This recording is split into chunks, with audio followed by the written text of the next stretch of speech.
This video was made for educational purposes only. The information presented is a compilation of sources from the internet. By no means do I intend on spreading misinformation or causing harm to those mentioned. I own none of the material in this video. Great effort is made to ensure all materials in our videos fall within the guidelines of fair use. If you are, or represent the copyright owner of materials used in this video and have an issue with its use, please contact thescarydimension@gmail.com. What's up, brave souls? Are you ready for a chilling story adventure? Okay, let's go. साल 2017 में Netflix की one of the most scariest and horrifying movie release हुई थी, जिसका नाम था Veronica. इस film को पाको प्लाजा ने डायरेक्ट किया था। इस फिल्म ने व्यूअर्स को काफ़ी ज़्यादा डरा दिया था। यह फिल्म इतनी डिस्टर्बिंग और क्रीपी है कि कई लोग इसे पूरा तक देख नहीं पाए। यह फिल्म एक रियल लाइफ इवेंट से इंस्पायर्ड है। जो बात इस फिल्म को और भी ज़्यादा क्रीपी और डिस्टर्बिंग बनाती है वो यह है कि इसके पीछे की सच्चाई बहुत ही खौफनाक है। तो गाइस, मेरा नाम बॉबी है और आज की इस वीडियो में मैं आपको इस स्टोरी के बारे में डिटेल में बताऊंगा। So without further ado, let's start the video.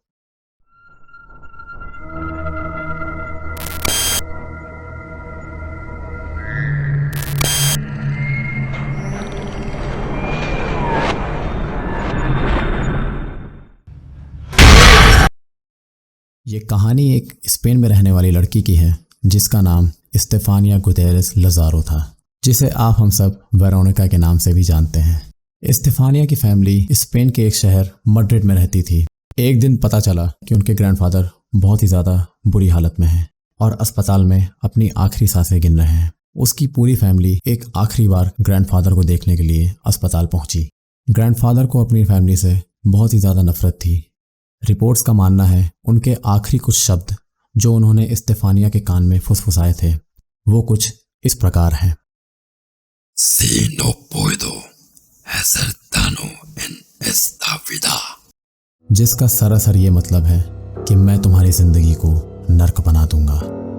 It's kind of weird actually. इस ट्रेजेडी के कुछ महीनों बाद स्टेफानिया की फ्रेंड का एक बॉयफ्रेंड मोटरसाइकिल एक्सीडेंट में मारा जाता है। इस इंसिडेंट के बाद स्टेफानिया और उसके दोस्त विचक्राफ्ट में इंटरेस्ट लेने लगे थे।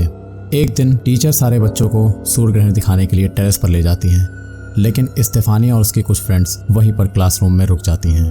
उसकी एक फ्रेंड ओइजा बोर्ड प्लैंचेट क्लास के साथ लेकर आई थी। फिर वो सब की सब गर्ल्स बाथरूम में चली गई।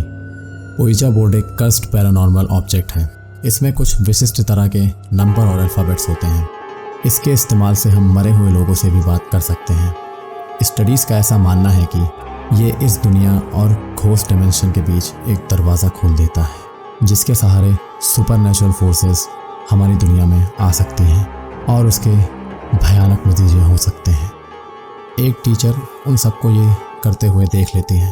तभी प्लैंचेट ग्लास अजीब ढंग से टूट जाता है और एक रहस्यमयी सा धुआं बाहर निकल आता है और अनफॉर्चुनेटली स्टेफानिया उसे इनहेल कर लेती है। इनहेल करते ही वह बेहोश हो जाती है। फिर उसे नर्सरी ले जाया जाता है। उस दिन के बाद से स्टेफानिया की ज़िंदगी पहले जैसी नॉर्मल नहीं रही। उसके साथ अजीब अजीब घटनाएं घटने लगी। उसे नींद ना आने की बीमारी लग जाती और जब वह कभी सोने की कोशिश करती तो उसे भयानक सपने आने लगते, जिसमें उसे खौफनाक तरह की आकृतियां अपने पास बुलाती। दिन में भी परछाइयां उसका पीछा करती रहती।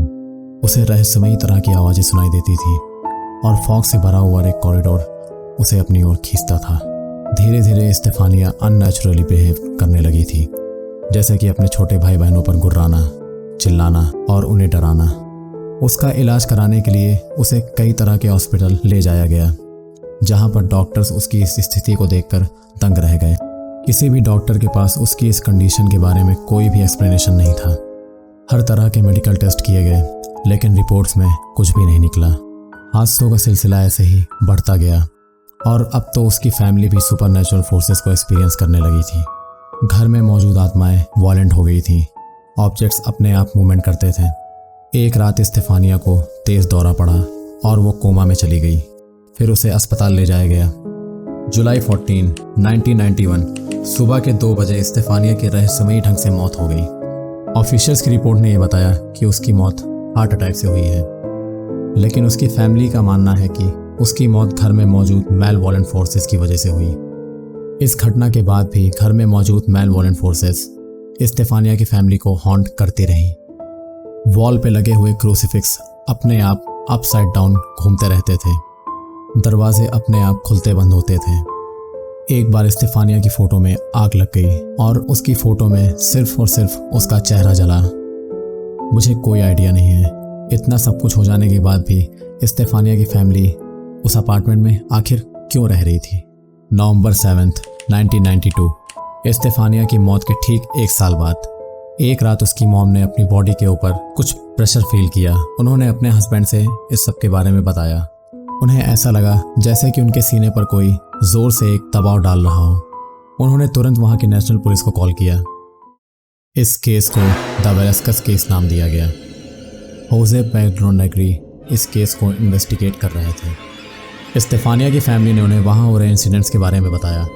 पहले तो उन्हें उनकी बातें दकियानूसी लगी। फिर होजे पेड्रो नेग्री कुछ ऑफिसर्स के साथ घर की जांच के लिए गए। जांच के दौरान उन्होंने काफ़ी डिस्टर्बिंग और क्रीपी चीज़ें पाई। उनकी रिपोर्ट में यह भी बताया गया है कि वो घर नॉर्मल नहीं था, उसमें कोई एक ऐसी एंटिटी थी जिसके बारे में वे पता नहीं लगा पाए।